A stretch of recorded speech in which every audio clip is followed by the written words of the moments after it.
Hey guys, what's up? In this step-by-step tutorial, I'm going to teach you how you can curve your text here on Microsoft Word. So let's get right into it. Now, in the first step, select Home from that top menu here, and here to the right, select Text Box and select the type of a text box from that list below. For demonstration purposes, I will go with simple text box just like that. So what you want to do after that, guys, is simply enter the text you would like to use and to curve. So let me delete the default text and type in, for example, our channel's name, Simple Step Guide, just like that. Now, if you like, you can customize your text by changing its font, the color, the size, and so on and so forth. You can also rotate your text box if you like. So I'm gonna leave it like that. And once you're ready, simply left click on your text box again.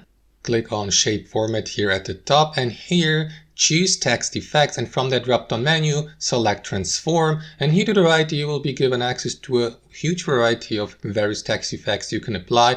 So you can, for example, apply a curve effect like that, an arc, and there you go. As you can see, that curve effect has been successfully applied, and now you can click off and, for example, rotate your text box or move it around here on your text, and that's basically it. Thanks for watching and have a wonderful day.